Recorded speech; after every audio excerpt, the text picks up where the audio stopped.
I'm David Busey. I taught at Sheldon Jackson College from 1977 through 2002. And I'm Jane Busey. I came to town with him and a one-year-old son. And I mostly just was an occasional substitute teacher for, mostly for Jan Craddock, and lived on campus and supported the troops. So where did you come from? Like, just give a real brief, like, your background before you came to Sheldon Jackson. My father was in the Navy. He was a 20-year person in the Navy, and that got us to living lots of interesting places. Probably the most interesting was Guam and the Marianas Islands. And after a while, I taught at Manal High School in Albuquerque, New Mexico, another Presbyterian boarding school, and that's where I met Jane. What was the name of that school? Manal High School. How do you spell that? M-E-N-A-U-L. I grew up in Western Pennsylvania and went to Presbyterian college called Westminster, very odd name, and Miami University in Ohio. And then when I needed to look for a job, I applied through the Presbyterian Church, and there were two job openings. One was for Manal High School teaching speech and English, and the other was for Sheldon Jackson School. And I took the Manal job, and I found out later that Evelyn Bonner had applied for the Sheldon Jackson job. And we didn't realize that until she was ready to retire. But so what year was that? 1967. So I was at Manal for a year when Dave came out as to do his alternate service as a conscientious objector during the Vietnam War. And Manal was mostly drew most of their students from northern New Mexico, but I was teaching English as second language and had students from Ecuador, Mexico, Hong Kong, and a few other places, Thailand. Wow. This is already so interesting. So you went to a Presbyterian high school, you said? No, college. Miami University is Presbyterian? Miami was my grad school. Oh, okay. Westminster in New Wilmington, Pennsylvania was my undergraduate school. So it was Westminster College? Yeah. Yes. Okay. Is that, so both of you grew up Presbyterian? Or? Yes. And so what was your education, Dave? I was interested in math and music, and at one point considered whether I had a call to be a church musician, and decided not, with prayerful consideration, decided to go into mathematics instead, although I had almost a double major in math and music as an undergrad. I went to University of Illinois first, and then Penn State. Eventually Penn State for a second master's degree. And then we were married in 1970. Here? Or No, in Pennsylvania. No, in Pennsylvania, although we were both still working for one more year at Manal High School. So we left there in 1971. That's when I went back to grad school in Pennsylvania at Penn State. Then I worked for 3 years in Georgia at Fort Valley State College, a historically black college that's now a university. Was that a Presbyterian institution? No, it was part of the state institution, the state group of colleges and universities.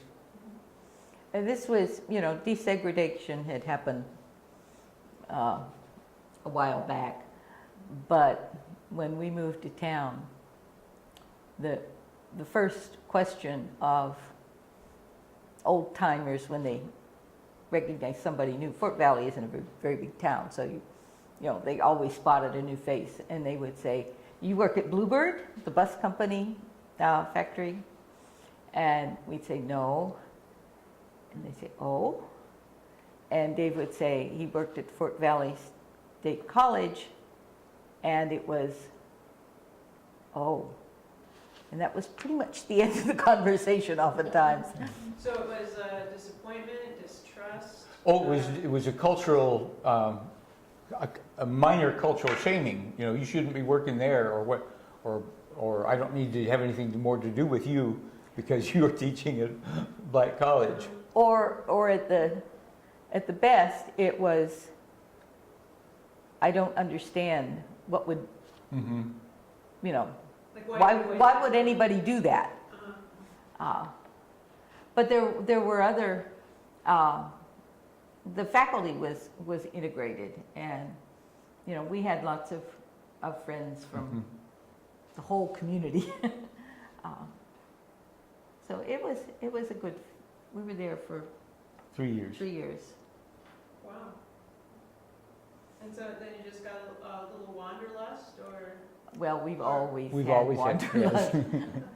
But Dave had applied when he was still in grad school for junior colleges all across the country. He'd written them this general cover letter. I picked out about 15 states and just looked at all the public colleges and a few private colleges where I knew something about them, including Sheldon Jackson College, and that was in 1974. And this is where the little one of many miracles came along.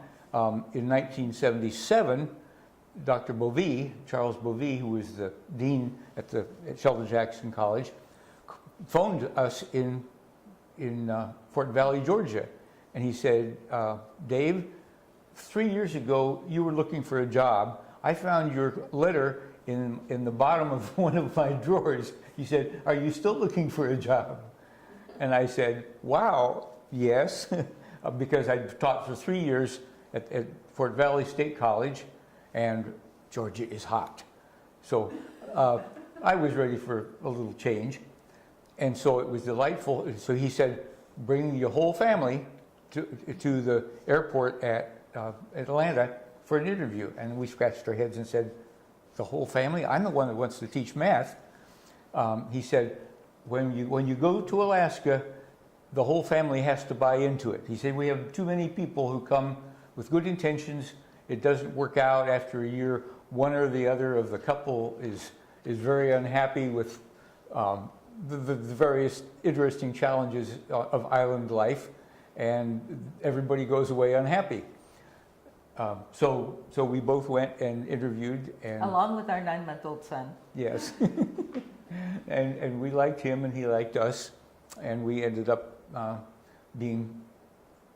joining with other people to come up on the ferry.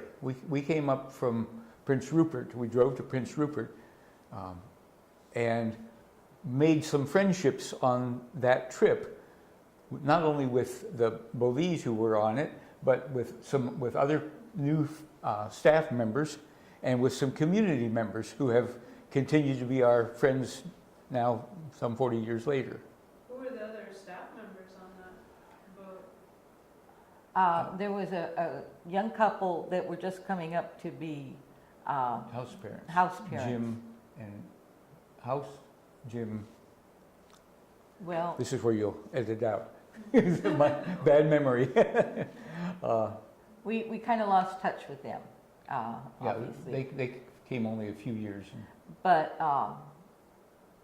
the Shorts were on the Mhm. ferry, and we found out that they weren't going to be living too far from us. We were going to be living in the old radio station up by the National Cemetery, and they were in whatever the trailer park's called on the other side of the park. Arrowhead, maybe? Yeah. Maybe, yes, yes, So some of the volunteers were on that. yes. and we don't have their names, but there were probably 8 or 10 different folks. That year, there was a threatened ferry strike, Oh, and we didn't know until we got to North Dakota whether we could head up to Prince Rupert to catch the ferry or whether we'd need to go to Bellingham and put the car on a barge and figure out. But they had settled the strike, so so SJ must have been a pretty happening place to have a lot of people coming up for Yes. yeah. Mhm. That was, I guess it was one of those turnover years the year before. So there were a lot of, some of the folks were returning, but So other people, some people have left. yeah. Mhm. Yeah, so what time of year was that? It was in August Summer. Okay. 1977. Before school year. Okay. Mhm. And Frank Roth met us as soon as we got on campus and asked us if we liked salmon. And he had just been catching humpies and brought us up one for dinner, our first meal in Sitka.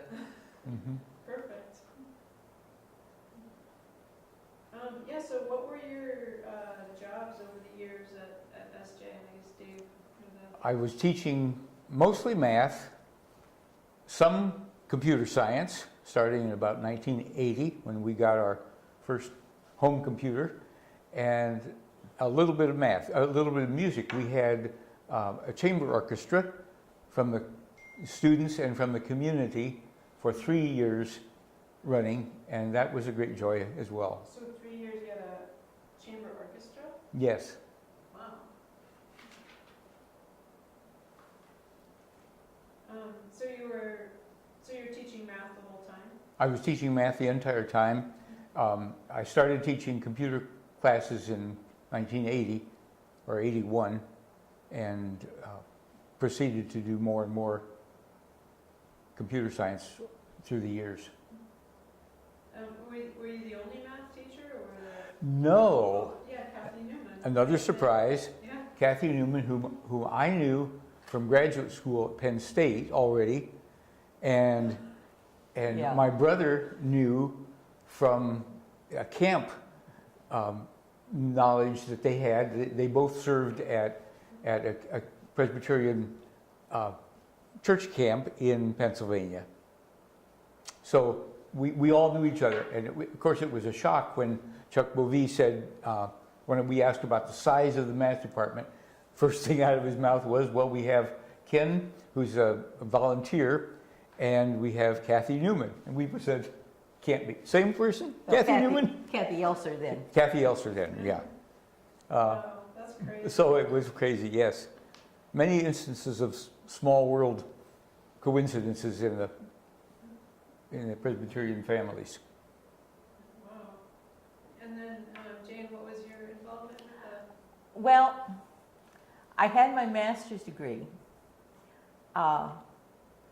So Evelyn Bonner called on me on occasion to do things, and sometimes it was just to monitor a class while Jan Craddock was otherwise occupied. I took one of her drama groups to Haynes for a drama festival weekend, kind of chaperoned them.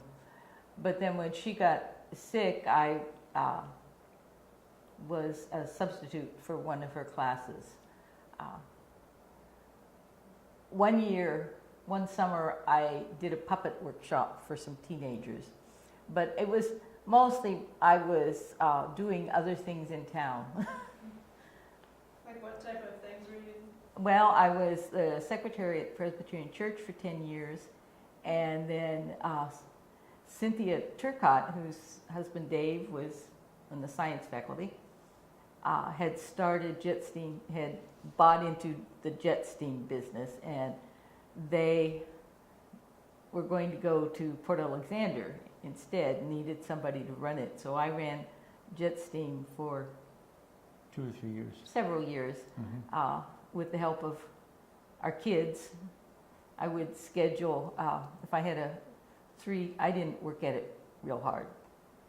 Fanny does much better these days. But if I had 3 jobs in one same day, I would schedule the last one within walking distance of the school so the kids could come along and help me load up the truck at the end of the day. Smart. And then I worked out at the airport, at the gift shop, car rental stuff, and at Sheldon Jackson Museum as a security visitor service person. Mary Ellen would tell me I was a museum bouncer.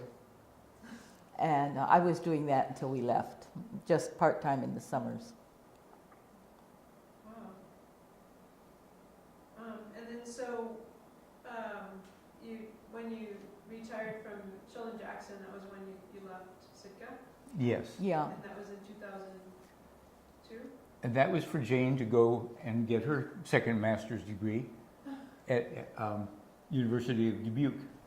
That was the other connection I had with Sheldon Jackson, because Alaska Presbytery and Sheldon Jackson College together sponsored what they called a lay pastor education program, which was supposed to train people, elders in the Presbyterian elders in the villages, to lead the church when they couldn't find a ordained pastor. And Evelyn Bonner again told me, you need to be in that class. And I said, but it's for village elders. And she said to me and to Shirley Winters, you need to be in that class. And when Evelyn spoke, things happened. So I went to the session and they said, yes, you need to be in that class. So it started out meeting quarterly and was supposed to be done in 3 years. 3 years. It took a little longer than that, but we were the first, we were among the first 4 to get through the program, and then it sort of fell apart. But the coordinator of the program was Mark Olson, who was a Dubuque Seminary graduate and knew all these Dubuque Seminary professors, including, of course, Henry Fawcett, who was an SJ trustee. And so every time, Henry taught one of the classes, but every time he came to town for a trustees meeting, he would say, you need to go to seminary.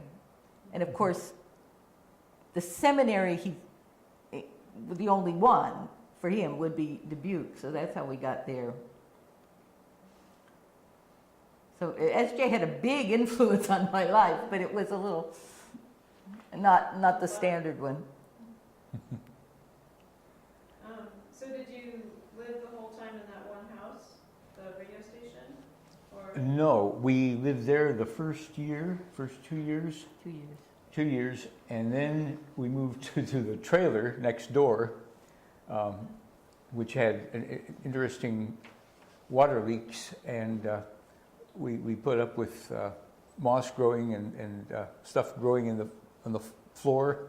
It also wasn't level. It wasn't level, right? So the front, it was one of these ones that had a front bedroom, living room, kitchen, then 2 back bedrooms.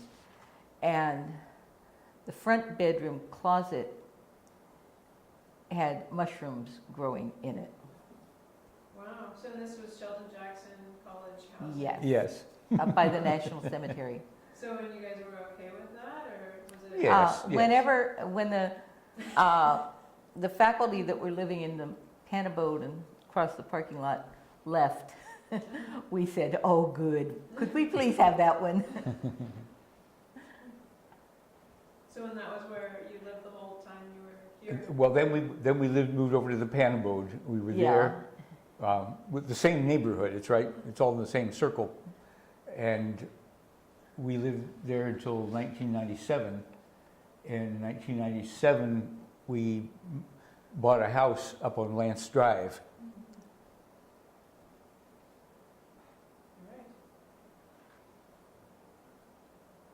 Still able to bicycle to work in 10 minutes. So people all around the U.S. would be drooling to be able to have that opportunity, that And you didn't have any trouble selling the house when you left? No, we didn't. We didn't. And it was just before the housing bubble, and prices had gone up, so we did okay. We didn't sell it right away. No. They had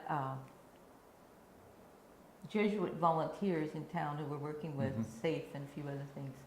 And they always had a problem finding housing for them. So we rented the house to them until that program disappeared.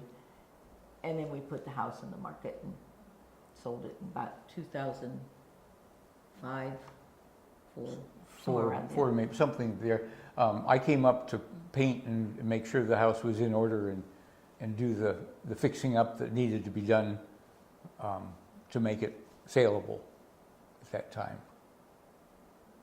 Right. And then you've both been heavily involved in the Presbyterian Church the whole time? Before and after, yes.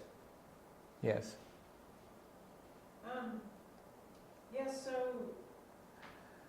what was it like when you first came to Sheldon Jackson? Do you remember your impressions?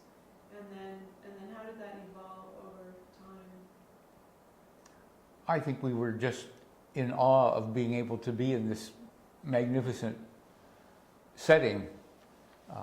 So Sitka was what? Sitka, the surroundings, and the setting of the campus. It was a great gift to us to be able to have the encouragement of the volunteers who came and stayed for a year or two, who brought a lot of good spirit and knowledge to the campus community. We Sang in the church choir with us, and it was a great experience. We had experience at Manal with Presbyterian schools and with a variety of students who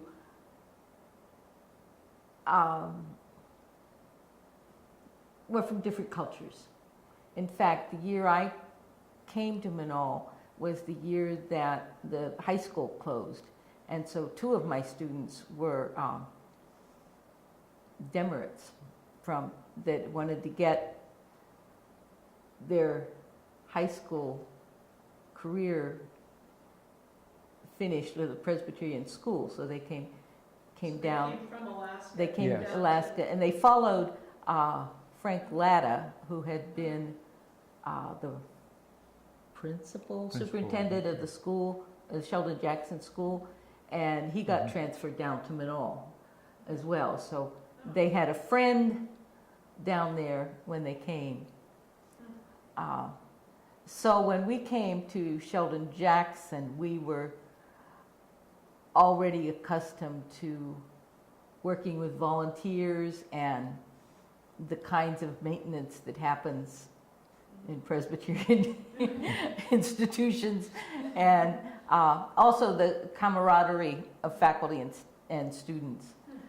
We had already experienced some of that and enjoyed that. Mm-hmm. So Sheldon Jackson felt similar to Manal? Yes, in many ways, and that was also an inviting part of it for us. That it was nice to be able to work with people who weren't all exactly like us. But we knew we had a lot to learn, and certainly. so one of the first things we did was take A.P. Johnson's culture classes, and the lessons he taught have lasted us for a long time. Yes. So how did those classes go? Was it like a lecture? Or Tlingit culture and survival, and it was how to live out in the wild if we needed to. What happened if we're shipwrecked on the side of on a strange island. Many things about celebrations and traditions of the Tlingit people. His experience he told a lot about his experiences in a cross-cultural situation. He was he went to Arizona and was married there and brought his wife back here. And so that came up as part of the conversations. A But lot of storytelling. a lot of good storytelling, wonderful, yes. So traditional stories or his personal stories or? Both, Both. both. Hmm. So what was he like? He was a gentle, wonderful fellow who was very wise, but not, people who didn't know him wouldn't know that he was wise. He would tell the same story in three different groups of people in three different situations, and the context would be completely different, but he would emphasize this or that, and you would know what the message was by what he emphasized. If you listen. If you listen carefully, right. If you were expecting to be enlightened, yeah, good choice, then you could be. So it could be, like, depending, it could be cryptic, like if you weren't listening. Just carefully or- not really encrypted, not really hidden, just not emphasized, subtle. It depended on the mindset you had. Now, Mhm. at a faculty meeting where you had a lot of type A personalities trying to get through the agenda, these folks would get rather annoyed at hearing the same story again, because they would say it's the same story. And their mindset to get the work done didn't help them to see the points he was trying to make this time when he told the story. But, you know, if you sat back and relaxed and, okay, this is, think it oratory at its best, Mhm. then you got a point from it. Oh, neat. Yeah, what were some of the transitions you saw? Because, was it 1979 when the school almost closed? Yes. There were Not several. then. There were several points at which it almost closed. What was the first one you remember? The one that stands out is the one. Our annual contracts always said we don't guarantee another year of service. This is a one-year contract. But one year, when financially things were very dismal, we got a letter along with the contract, and the letter said, "We know that we tell you every year in the contract that your contract may not be renewed for another year, but this year we mean it." The one that I remember, and I don't know what year it was, except it was later than that. There was a big faculty reshuffle in the spring, and some of the best loved teachers got laid off, and including. Against their will. Nope, I didn't. Nobody asked them if it was their will or not. They just got letters, and including the college chaplain, who was had only been there a short time. So what year roughly was this, like 90s or 80s? Probably 80s. Who were some of those faculty who? Well, Dave Turcotte, Connie Dorn was the chaplain. Who else? There were several more. Anyway, the chaplain suddenly realized what had been true all along, that she was not just a chaplain to the students, but she was chaplain to the whole campus community. And the Sunday evening chapel services became what'd you say? Counseling, directions. Enrichment and worship experiences where some of the grief could be dealt with spiritually, both by the students, because some of those faculty members that were laid off were some of the most loved faculty members, and So I think friends. you said the chaplain was one of the people who was Yes, laid off? Yeah. yes. But she was the one who helped us get through it all. Those who, As a volunteer? no, No, she was a paid chaplain. Mhm. That was one of the reasons she was let go, was because they couldn't pay her. But then, so I guess I'm a little lost. So how did she help people get over all the? She just prayed a lot and prayed with us, and But outside of, so she didn't have that job anymore? well, she had a year-round contract, so her contract wasn't up, I see. whereas the rest of them who were on the faculty, their contract was up in May. She had the summer yet before she had to start looking for a job. Did you ever hear what was behind the layoffs? Or? Finances? Finances Finances were always rough, up and down over the years. So they reduced the staff? Yes, at that point. Oh, that would be really hard. Well, and then Dr. Bovee also was He was not too long after. was he in that shuffle? Yes. Yeah. I So think he that was would in that date one. it for you if you know that one. Okay. Wow. So how did that feel to? Well, it's a sadness. It's Yeah. like a death, a little bit. But you felt like it was something that the school had to do. Well, it was a grief thing. I was an outsider to all this, so I wasn't getting into the shoulds and shouldn'ts. Although I did come to the conclusion that Presbyterians may be good at calling people, but they're pretty bad at letting people go. At severing the relationship. And this is not just at Sheldon Jackson, but I've noticed that in other Presbyterian entities. So you mean like without explanation? Yeah. Or And not much tender loving care in the process. wow. So you didn't feel like there was like politics behind that? It was mainly just probably a financial thing. There may have been, but we didn't try to Yeah. psychoanalyze every decision point. Yeah.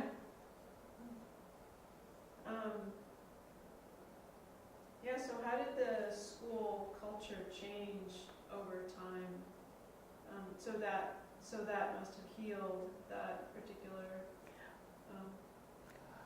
I think that the opening of some of the forestry was strong for a few years when we first came, and a fish culture was strong even all through the time. And I think that brought in a lot of folks from all over the U.S. who were interested in the ecological kinds of careers. So I'm sure that the increase in the fraction of students who were not Alaskans made things change a little bit. So, but did it pretty much, like when you left in 2002, did it feel like pretty much the same, or had it changed like over time? I didn't feel a change. We had just grown into it more and more as we stayed. In 25 years of a lifetime, Yeah. you give and you take a great deal, and so leaving was a great hard parting in some ways. Although we left with purpose, Yes. and it was our instigation Mhm. for the Yes. parting of the ways, so we didn't have that angst until later when the college closed. Then we had sort of a survivor's guilt because Mhm. we went out on our terms, not theirs.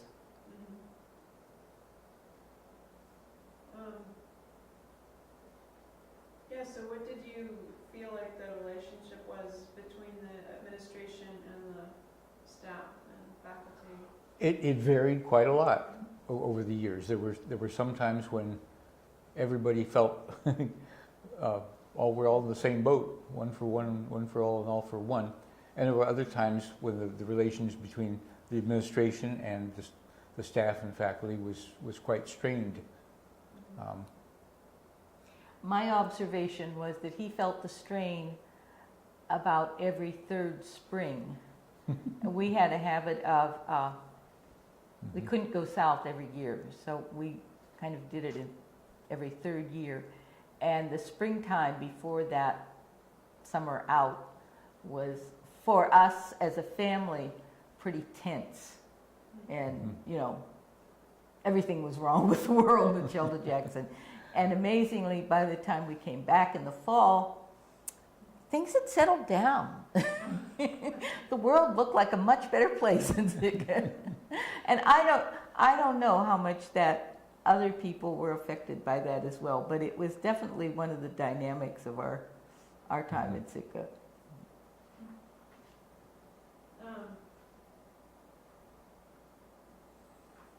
Yeah, so any memorable like high points or students or just great years or There were so many. I guess I could, yes, to pick out any. I remember the fun that we all had at the beginning of each year, seeing new students come in and observing those who were obviously going to be really working hard and really fitting in, and others who were going to be here for a good time. There was one young lady from a village way out in western Alaska, and when she came in the room, I could say, "There's a Christian." No, she just glowed. There's that kind of experience, and interestingly, things happen in classes. One of the things that we've been sharing with the folks around town as we visit with them this week was that we ended up, after leaving here, several other stops along the way. We're presently living in Lancaster County, Pennsylvania, and we went to a symphony orchestra concert one night, and at the intermission, two young people came over to us and said, "Are you Dave Busey?" And I said, "Yes." And they said, "Do you remember us?" And I kind of hedged. And they said, "We met in your algebra class, and we weren't having a very good time with algebra, but we liked each other, so we studied together for a while. And we got married. We now have 3 children, and since then they've had 2 more. And they have been missionaries in India since then. But for us to meet accidentally, however that happens across the country, is quite amazing." Wow. So did it ever become like stressful enough with the one year thing that you thought about moving on, or was there always the good? Not really. We wanted to make it work, and we wanted to success for one is success for all, and we wanted it to keep happening as long as students were being served well, and then that was everybody's goal. Although there was sometimes friction on what could be done with inadequate resources. When we came up here, we had stayed in one place for anything from 1 to 3 years and then moved on. So we thought we'd be here for about 3 years. And so this 1-year contract, just was all part of that package. And we'd been here about 10 years when I realized that I had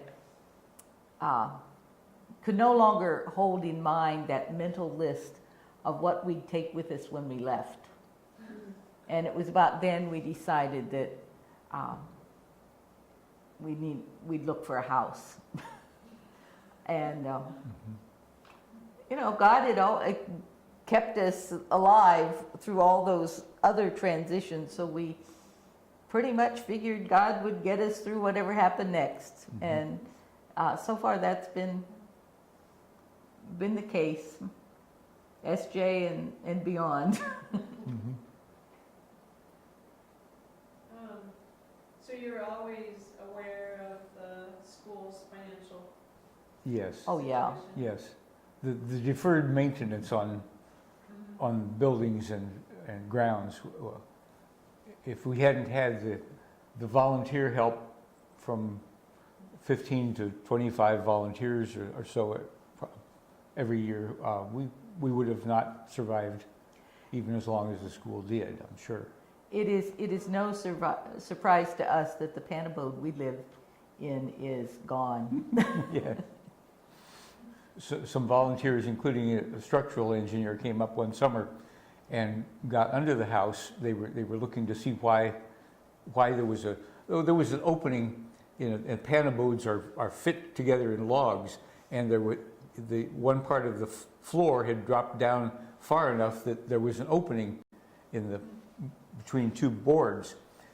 And in the process, they discovered that one of the main beam through the middle of the house had gone from, it was a 2x12 or something like this. At one end it was this way, and at the other end it was this way, but in the middle it was bent over like this, and then at the other end it was hooked on like that. So the middle was bulging, and the folks said, if you want to preserve that piano, you better move it to an outside wall closer to the foundation.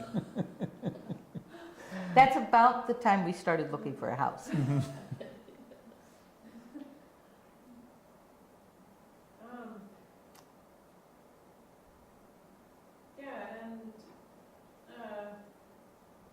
If there are things that you're proud of to have been a part of at Sheldon Jackson,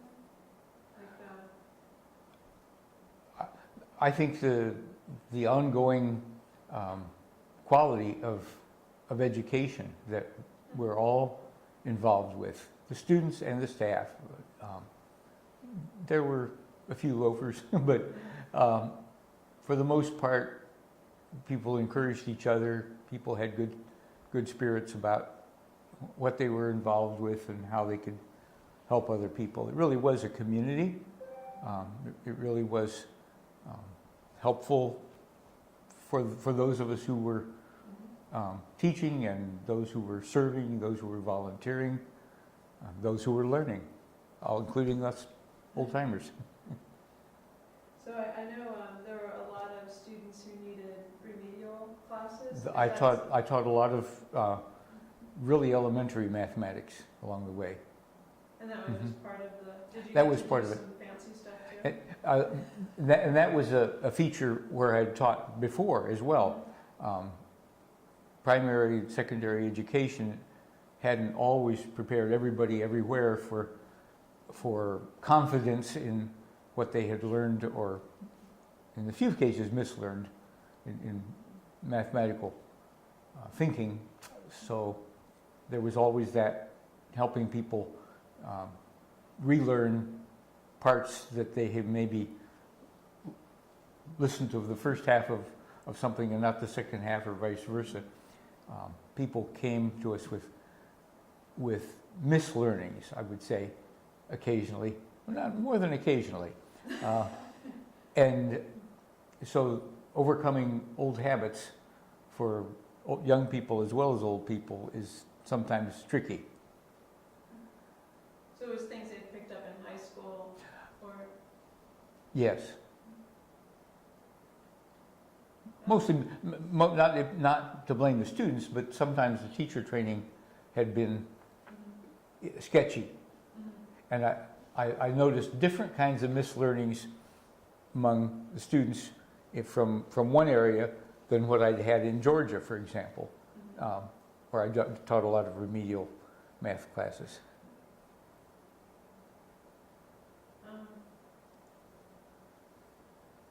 Yeah, and how is Sheldon Jackson important to you? Like, I mean, well, 25 years of your life. Mm-hmm. Like, what do you think? Like, how did it change you? Like, how do you think you're a different person for having? I think everybody who comes to Sheldon Jackson and stays a while has to be changed. The culture of that campus is also is not just a subset of the Sitka community. It is its own enveloping shell, and I can't quantify how things happen, but it was such a wonderful experience in which to be involved for 25 years that we look back upon it wistfully. We would retire even in Sitka just because of the community. We've made many friends off campus as well as on campus, and through the church and through other connections that we had, musical and theatrical.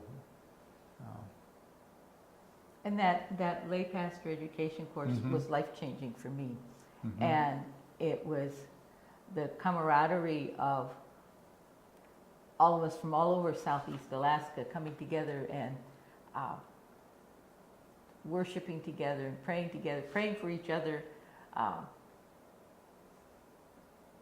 and encouraging each other was Mhm. you.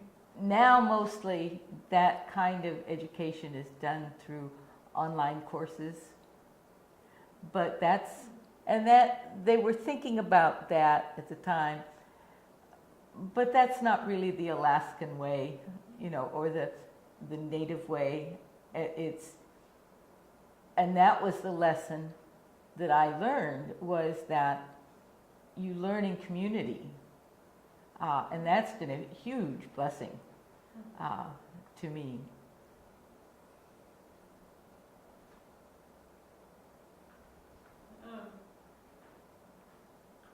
And then this wasn't on my list, but I was wondering too, like, recently, like, you probably, like, through friends in Sitka, you probably know how our little church here was just. Yes.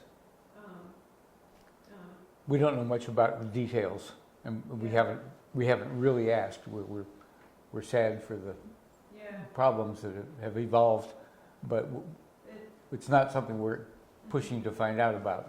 oh, yeah, If- yeah. If someone wants to share with us, we They will listen. tell us. We listen, Yeah.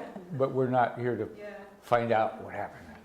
Yeah, and it was precipitated by the national church, deciding to not have the requirement to be married or celibate. Yes, there was a lot of.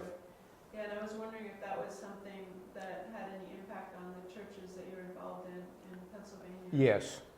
Yes, without a doubt. Did they There were leave, or- many churches that left the denomination and either joined other denominations or became completely independent. This is cross country. I think that's. But it's interesting. There are a lot of Presbyterians in Donegal Presbytery, which is Lancaster County, a little bit of Chester County and York County, and they separate themselves as being the more rural Presbytery as opposed to Philadelphia Presbytery, the big city type folks. But while some churches left,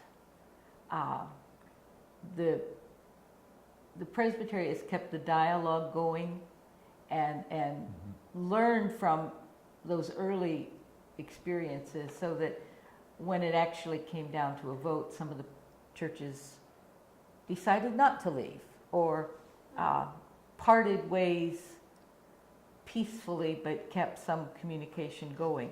It's been a rough time for all churches to be dealing with that issue, but hey, that's the way the world is today. And change sometimes hurts. Yeah.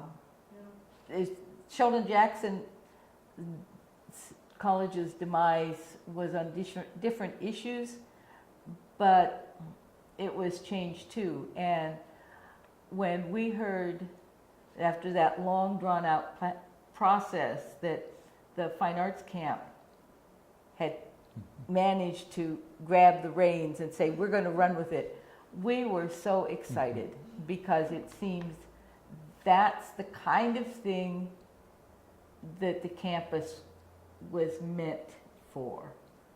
And not getting into the religious aspect at all, but just the nature of helping people come to terms with culture and progress and learning about themselves. I think that's just still ongoing, and I would think it would be pretty exciting to be part of that. Although I have not much of an artistic bent, to put it mildly. Yeah, you're making me cry. The flourishing of creativity Well, was a part of both institutions now. And well, and Roger Schmidt, who's yes, the director of the rah camp, rah. he says this is his motto, that the arts are a means of building better humans. Yes, And I think a lot we of agree. it comes to what Jane was saying Yes. about communication. I think because we lived in Albuquerque, where we did not teach many Native American students. Ours were mostly old Hispanic families whose children were now dealing with a new world. But we knew what was going around with the reservations and all of the problems that system caused. And I think the difference that we noticed with the relationships of the dominant culture from the lower 48 that came up and the Native communities here was that those early teachers were very dependent on the Native community for their very survival.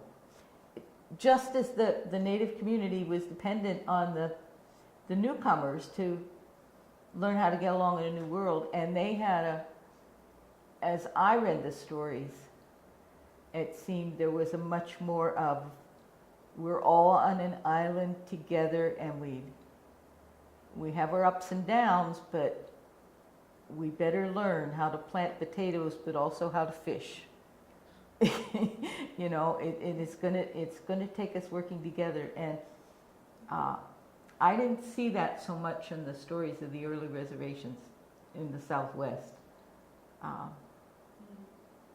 And it didn't hurt that these Indians stood up for themselves a lot more. So how did you feel the place of indigenous people in the college? Because I know they tried to recruit a lot of Native students, and was there much of a feel of connection, like with Native people, contemporary with you? And then did you feel a connection to the mission school days? Here at SJ? Yeah, in the college, like what kind of relationship did you feel the college had with Native Alaska?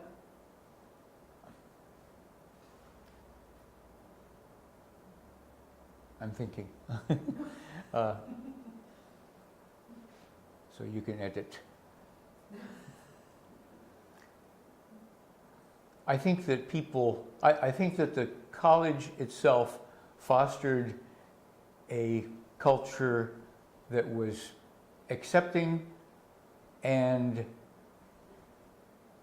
stimulating for faculty and students to enjoy each other.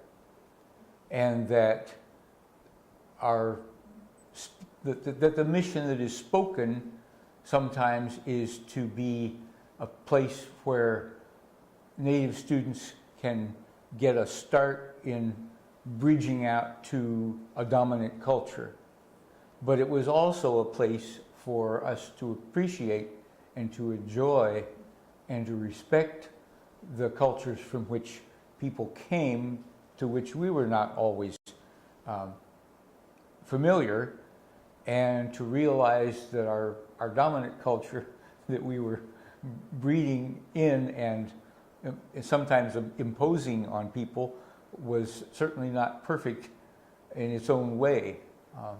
So I think there was a way of bridging with mutual respect a lot of times that we as staff members took the classes that Steve Johnson and Dr. A.P. Johnson and others taught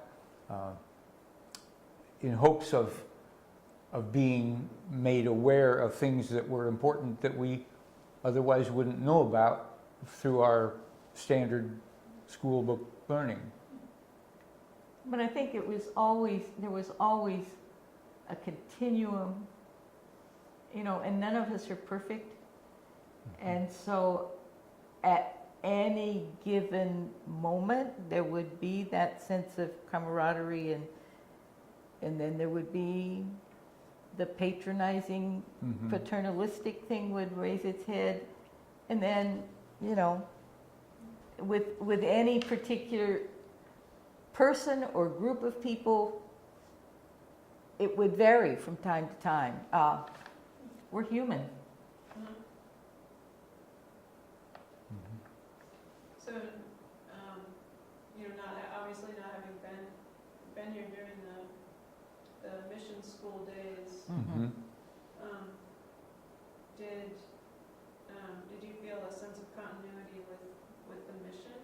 I mean, with the Yes, although I think the way the mission changed from the good old days, or whatever you call it, was important, because there was a lot of put down of, not a lot, but there was a recognition that our cultures were different, and the new folks coming in from outside felt a superiority in certain ways that we didn't all feel when we got here, you know, in this century. Yeah. Yes, yeah. Yeah, and what was the relationship of Christianity in the college, like, over the years? There was always the discussion. Of course, that's really good, because you want to have free speech, and you want to have free thinking, and you want to have independence, and you want people to grow in intellectual stimulation, and yet you want to imply that values are important, and here are some values that we've tried. What do you think of them? At Manal, I drove a school bus each Sunday morning to one church or another with a busload of students who the choice they had was, do you want to go to this church or do you want to go to that church? And Jane would come along sometimes and check off names, make sure they were there at the beginning and the middle of the end of the church service. And so I got the idea that that's the kind of culture that was popular 100 years ago here, and I'm glad that we got beyond that. But that was also the culture that I endured at the college I went to, you know. So I was aware of that system and its advantages and disadvantages to your spiritual life. So no choice, you're just... Yeah, or channeled choices. But I think that some people were upset that the faculty didn't have to sign loyalty oaths to the Presbyterian Church, or the volunteers didn't always attend the Presbyterian Church. But I think on the whole, that the mix of folks who came together to form community, that was just one element of the mix, and it all enriched everybody to learn how to get along with folks who we all thought alike, and to realize that we don't think alike, but that's okay. That's a major learning jump. We didn't all learn that at Sheldon Jackson, but for those who did, they were better off for it. We didn't all learn that in the Presbyterian Church either. Because so you were here, there was, one of the closings was in 2000, right? And they had a big reinvention. They had a thing with the community, and they almost closed was 99 or 2000, and then. Yeah, it seemed like it was every 10 years or so they had this, with our last gasp. And, Because I remember that one anyway, part of their new mission, and I remember Christianity was specified as part of The association of the college with the church was always in discussion. The church, in order to be a contributor financially, also wanted to be sure that a Christian mission was being intended and accomplished. And all of that got caught up in church politics. None of this happened in a vacuum in the community dynamics or in church dynamics or in the faculty administration dynamics. It was anybody who says that, politics only happens in government circles is living in a dream world. And not in a small town. And not in a small town. Yes. Or a small church. Yes. So, Dave chose to teach. And you got caught up unavoidably, when they say this year, we really mean it, you're not getting a contract. But he tried to focus on the teaching. And I tried to focus on raising the kids and being a part of the community and being supportive to anybody who needed my support. We kind of kept our nose clean that way. Hopefully. I mean, it seems like you all are very, your feet solidly on the ground. I mean, you seem very, like somebody I would go to for advice. I know I'm not going to get a lesson or a judgment. Yeah. There was tension sometimes in how explicit we needed to be in our college statements about how much we adhered to Presbyterian traditions and that sort of thing. You mean to the students? Some instructors, some staff would be slightly uncomfortable with saying, we're gung-ho Presbyterians, and saying we should be here for education and for learning and for all these other things, and subdue the talk of Presbyterianizing people. And others were saying, I'm here to teach science. I'm here to teach math. Leave religion out of this. Okay.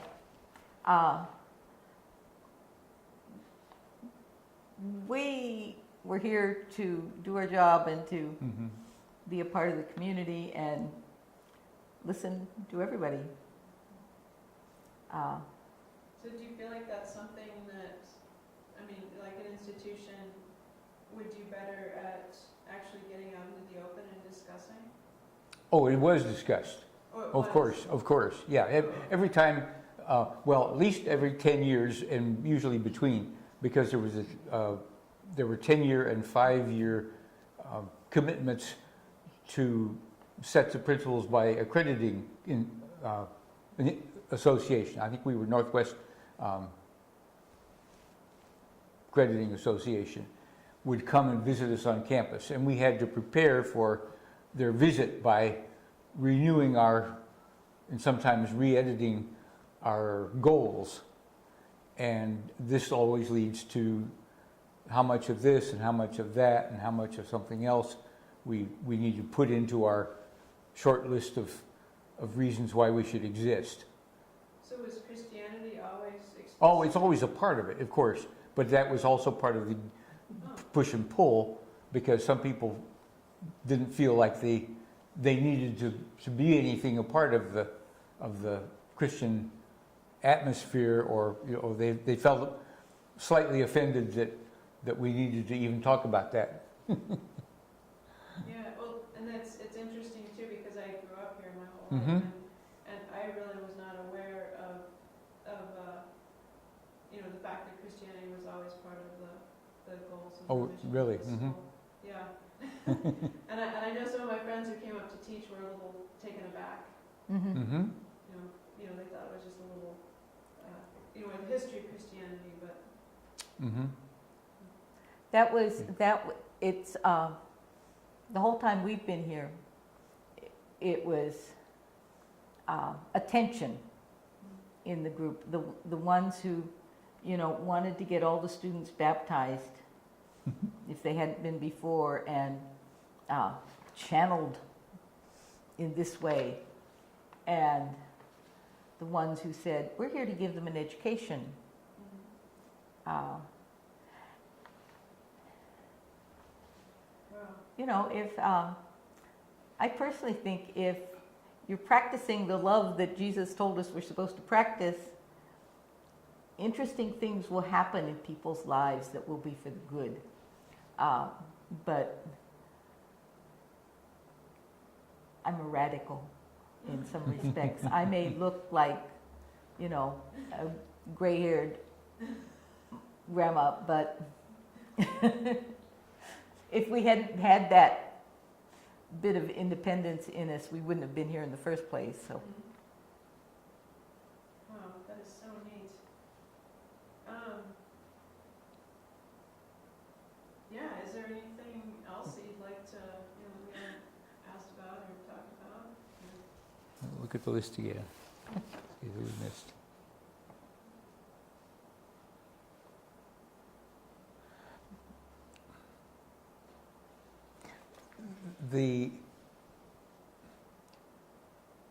The thing with administrations over the years and fundraising over the years, it was interesting to see different versions of the reality or unreality in thinking of the administrations on how things are going now.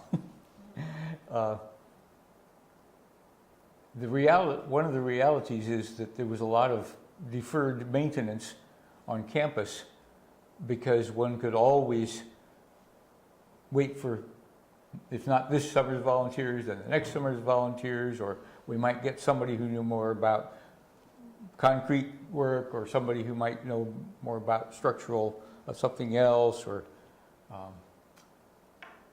the fact that money was needed, and how you ask people for financial help or other kinds of help was a variance over the years.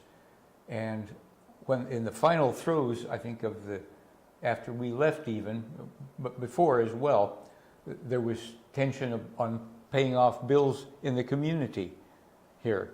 And people who otherwise would have been 100% supporters had occasion to doubt that the institution was going to be viable or would make good on promises to pay off, and how the administrators were able to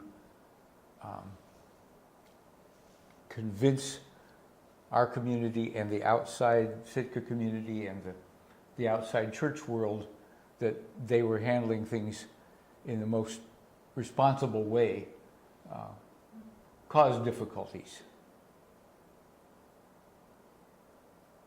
Yeah, that's actually what got me interested in the first place. Mm. Was how, because they ended up, I Mm-hmm. think it was after you left, Mm-hmm. taking out a bunch of big loans. Yes. And there had been all along. It was just how much and with whom. Yeah. And some of that worked out well, and some of it turned out not to be wise. Mhm. Yeah. Well, so far the Fine Arts Camp seems to be making a go of it. Yes, that's And wonderful. we're thankful. We're very thankful. And I Yes. think they've taken lessons from the college. Good. There are certainly a Not lot of taking lessons offered and available. Yeah. Can you think of some more closings? Well, I think we just wish the Fine Arts Camp well and the community well. Mm-hmm. I think, the world was going to come to an end when the pulp mill closed, and it didn't. And the world was going to come to an end when the college closed, and it didn't. And when fisheries looked like a problem, and I think it's a testimony to the spirit of the community and the people who are interested in the survival of the whole culture, the Native American culture, the fishing culture, the town culture, that there's something about island living that makes you realize we're here together. And we pull together for cultural things, but we pull together for survival. And I am very impressed with the town. Well, it's so inspiring. we can lead the way. Yeah. Mm-hmm. There's a lot people could learn from it.